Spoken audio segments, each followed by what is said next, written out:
Imagine कीजिए एक ऐसी गर्मी जहां लोगों के पास खाने तो कुछ नहीं था।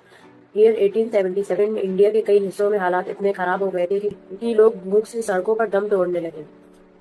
ब्रिटिश इंडिया की मद्रास प्रेसिडेंसी इस ट्रेजेडी का सबसे बड़ा केंद्र बनी, जहां इस फैमिन ने करीब 2 करोड़ लोगों की जान ले ली। लेकिन शॉकिंग बात ये थी कि ये ट्रेजेडी सिर्फ इंडिया तक सीमित नहीं थी। उसी समय चाइना में भी करोड़ों लोग अकाल की वजह से मर रहे थे। ब्राजील में फेमाइन आया था और करीब 20 लाख लोगों की मौत हो गई। अफ्रीका के कई हिस्सों, Egypt, Morocco and southern Africa में भी लोग हंगर से तड़प रहे थे। ऐसा लग रहा था कि पूरी दुनिया एक साथ किसी इनविजिबल डिजास्टर का शिकार हो गई हो।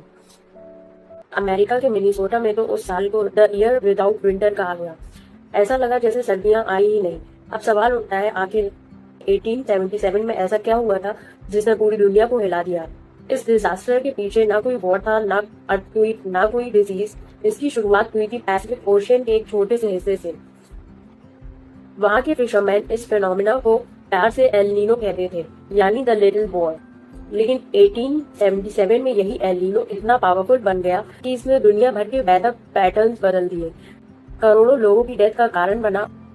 और आज लगभग 140 साल बाद एक्सपर्ट्स वार्न कर रहे हैं कि वैसा ही एक सुपर एल नीनो 2026 में वापस आ सकता है। यूरोप के बड़े वेदर मॉडल्स बता रहे हैं कि आने वाला एल नीनो पिछले कई दशकों का सबसे डेंजरस इवेंट हो सकता है। तो साइंटिस्ट इसे मेगा एल नीनो तक कह रहे हैं।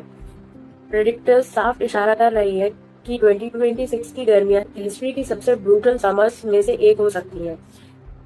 आखिर एल नीनो होता क्या है?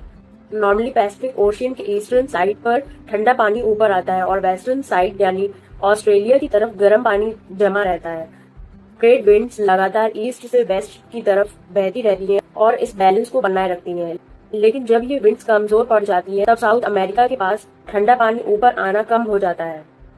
ओशियन का सरफेस यूजुअली गर्म होने लगता है और जब इतने बड़े ओशियन का टेम्परेचर बढ़ता है तो उसका असर सिर्फ समुद्र तक सीमित नहीं रहता, पूरी दुनिया का क्लाइमेट डिस्टर्ब होने लगता है। कहीं ड्रॉप, कहीं फ्लड्स, कहीं डेडली हीट वेव्स। यही फिनोमिनन एल नीनो कहलाता है। इंडिया के लिए ये हमेशा डेंजरस साबित हुआ है क्योंकि हमारा मॉनसून काफी हद तक एक पैसिफिक ओशियन के बिहेवियर पर डिपेंड करता है। जब एल नीनो स्ट्रॉन्ग होता है तब मॉनसून कमजोर पड़ सकता है, और अगर मॉनसून कमजोर हुआ तो agriculture, food supply and economy सब इफेक्ट होता है। नोआ, national ocean and atmosphere administration, नोआ के लेटेस्ट फोरकास्ट के मुताबिक 2026 में स्ट्रॉन्ग एल नीनो बनने की पॉसिबिलिटी काफी ज्यादा है। सबसे वरीइंग बात यह है कि इसकी टाइमिंग इंडिया के मॉनसून सीजन के साथ मैच कर सकती है, यानी जब हमें बारिश की सबसे ज्यादा जरूरत होगी उसी वक्त रेनफॉल कम हो सकती है। और सिर्फ बारिश की बात नहीं है, स्ट्रॉन्ग एल नीनो का मतलब ज्यादा इंटेंस हीट वेव्स। 2015 टू 2016 में जब पिछला सुपर एल नीनो आया था तब इंडिया में रिकॉर्ड ब्रेकिंग गर्मी पड़ी थी। कई स्टेट्स में सूखा आया, हजारों लोगों की हार्ट स्ट्रोक से डेथ हुई और क्रॉप्स बर्बाद हो गई। लेकिन इस बार प्रॉब्लम और बड़ी है क्योंकि अब क्लाइमेट चेंज पहले से ही अर्थ को गर्म बना चुका है। प्लैनेट का एवरेज टेम्परेचर पहले से ही लगभग 1.4 डिग्री सेल्सियस बढ़ चुका है। अब अगर ऊपर से super El Nino and heat waves add कर दें तो इमेजिन करिए सिचुएशन कितनी डेंजरस हो सकती है। एक्सपर्ट्स वार्न कर रहे हैं कि 2026 सिर्फ एक हॉट ईयर नहीं होगा, ये एक ऐसा ईयर होगा जहां एक्सट्रीम वेदर नॉर्मल बन जाए। हीट वेव ज्यादा लंबी चलेंगी, नाइट्स ज्यादा गर्म होगी एंड सिटीज हीट ट्रैप्स बन जाएंगी। ईयर 2024 में इंडिया ने ऑलरेडी इसका ग्लिम्स देख लिया है। राजस्थान के कई शहरों में टेम्परेचर 50 डिग्री सेल्सियस के आसपास पहुंच गया था। दिल्ली एनसीआर में रिकॉर्ड ब्रेकिंग हीट देखने को मिली। लेकिन सबसे डेंजरस चीज दिन की गर्मी नहीं थी, बल्कि रात का टेम्परेचर था। जब रात में बॉडी कूल हो पाती है तब हीट स्ट्रेस कई गुना बढ़ जाता है और सिटीज में concrete, traffic and AC exhaust की प्रॉब्लम्स काफी बढ़ जाती हैं। इसे अर्बन हीट आइसलैंड इफेक्ट कहा जाता है। सबसे ज्यादा असर उन लोगों पर पड़ता है जो हीट एक्सपोज जॉब करते हैं। Delivery workers, street vendors, construction labours, rickshaw pullers.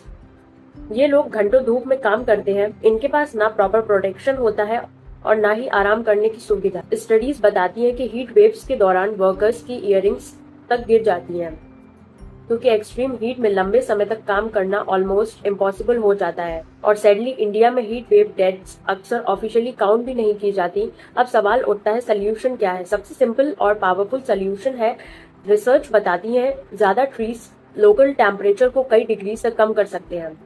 लेकिन प्रॉब्लम ये है कि इंडिया के फॉरेस्ट लगातार कटते जा रहे हैं। Development projects, highways, mining and urban expansion के नाम पर हजारों ट्रीज खत्म किए जा रहे हैं और यही सबसे बड़ा डेंजर है, क्योंकि क्लाइमेट चेंज एंड डिफॉरेस्टेशन मिलकर हीट वेव्स को और डेडली बना रहे हैं। लेकिन यहाँ एक आम इंसान कुछ कर सकता है तो कुछ पुराने ट्रीज को बचाए, अपने आसपास ग्रीनरी बढ़ाए, गर्मियों में हाइड्रेटेड रहे। एक कोल्ड वाटर बॉटल किसी की जान बचा सकती है। सोलर एनर्जी जैसे सॉल्यूशंस भी फ्यूचर के लिए जरूरी है, क्योंकि अगर कार्बन एमिशंस कम नहीं हुआ तो आने वाले सालों में हर समर और ज्यादा डेंजरस होती जाएगी। शायद सबसे स्कैरी बात यह है कि आने वाली जनरेशन के लिए 40 डिग्री समर नॉर्मल बन सकती है। उन्हें शायद कभी पता ही ना चले कि कंफर्टेबल समर्स कैसी होती थी। इसलिए अभी एक्शन लेना जरूरी है, क्योंकि सुपर एल नीनो सिर्फ एक वेदर इवेंट नहीं है, ये एक रिमाइंडर है कि क्लाइमेट चेंज अब फ्यूचर की प्रॉब्लम नहीं बल्कि आज की रियलिटी बन चुकी है।